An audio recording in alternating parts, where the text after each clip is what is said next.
बोलो शंकर भगवान की जय। शिव महापुराण की जय। मधु कैटभ वध महाकाली का वर्णन। सूत जी से ऋषिगण बोले, अब आप जगत माता उमा का चरित्र वर्णन करने की कृपा करें। सूत जी बोले, आप लोग धन्य हैं जो परम मंगलदायक भगवती के चरित्र को सुनना चाहते हैं।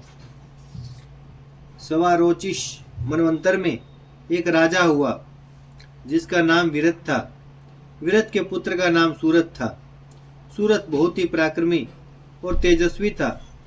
दूसरे देशों के 9 राजाओं ने मिलकर सूरत पर आक्रमण कर दिया और उसके राज्य पर अधिकार कर लिया। इस पर सूरत एक वन में महर्षि मेधातिथि के आश्रम में जाकर रहने लगा।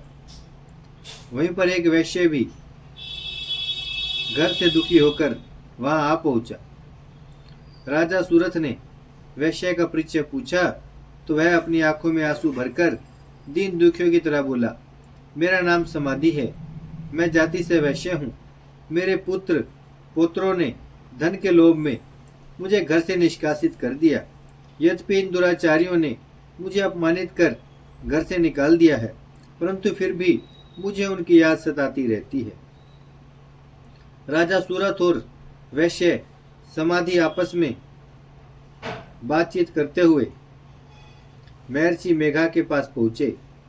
उन दोनों ने ऋषि को अपनी अपनी विपदाओं से अवगत कराया और उनसे प्रार्थना करने लगे कि हमारे मोह को दूर करें। ऋषि मेधा ने कहा, हे राजन, सबके हृदय को आकर्षित करने वाली शक्ति रूपा देवी है। वह संसार की रचना, पालन तथा संहार का कार्य करती है। यह सुनकर राजा सूरत पूछने लगा, हे स्वामी, ये महामाया शक्ति रूपा देवी कौन है? कृपा हमें बताने का कष्ट करें। ऋषि बोले, प्रलय के समय भगवान श्री हरि शेष शैया पर योग निद्रा के अधीन शयन कर रहे थे। उस समय भगवान श्री हरि के कान के मैल से मधु केटभ नाम के 2 दैत्य उत्पन्न हुए। श्री हरि की नाभि से कमल और कमल से ब्रह्मा जी प्रकट हुए। वे दैत्य जब ब्रह्मा जी को मारने के लिए तैयार हुए तो ब्रह्मा जी उन दैत्यों को देखकर विष्णु की माया परमेश्वरी की स्तुति करने लगे। वे बोले, हे महामाया, मेरी इन राक्षसों से रक्षा करो, आपको मेरा बारंबार नमस्कार है। ब्रह्मा जी की स्तुति से प्रसन्न होकर महाकाली फाल्गुन शुक्ला द्वादशी को श्री हरि के मुख एवं नेत्रों से प्रकट हुई। उसी समय भगवान श्री हरि भी जाग गए। उन्होंने उन राक्षसों को जंघाओं पर रखकर अपने चक्र से काट डाला। ऋषि बोले, हे राजन, रंभासुर नाम का एक दैत्य था। उसके महिष नाम का महापराक्रमी पुत्र उत्पन्न हुआ। उसने सब दैत्यों को हराकर इंद्र को परास्त कर दिया और स्वयं इंद्र बन गया। सब देवता और मुनि मिलकर ब्रह्मा जी के पास गए। ब्रह्मा जी उन्हें भगवान श्री हरि के पास तथा भगवान शिव जी के पास ले गए। देवताओं द्वारा महिषासुर का वृत्तांत सुनकर भगवान शंकर और श्री हरि क्रोध में भर गए। उनके मुख से तथा देवताओं के शरीर से एक तेज उत्पन्न हुआ।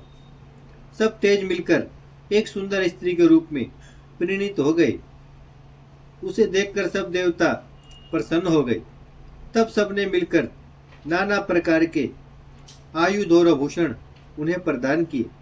उनको प्राप्त कर महादेवी ने घोर अट्टहास किया, जिसके कारण सारी पृथ्वी और आकाश गूंज उठे। उसी अट्टहास को सुनकर महिषासुर अपनी सेना लेकर युद्ध करने के लिए आ पहुंचा। अकेली देवी के साथ करोड़ों असुर सैनिकों का युद्ध होने लगा। चक्षुर आदि दैत्य सेनापति युद्ध करते हुए देवी के हाथों मारे गए। इस पर महिषासुर भैंसे का रूप धारण करके अपने सींगों से पृथ्वी तथा पहाड़ों को उखाड़ने लगा। फिर उसने सिंह का रूप धारण किया। तब देवी ने उसका सिर अपनी तलवार से काटकर वध कर दिया। देवी ने उसकी ग्रीवा में त्रिशूल मारकर सदा के लिए उसे पृथ्वी पर सुला दिया। तब उसके शेष सैनिक मैदान छोड़कर भाग गए। तब इंद्रादिक देवताओं ने भगवती जगदम्बा की स्तुति की और गंधर्व गाने लगे और अप्सराएं नृत्य करने लगी। बोलो शंकर भगवान की जय।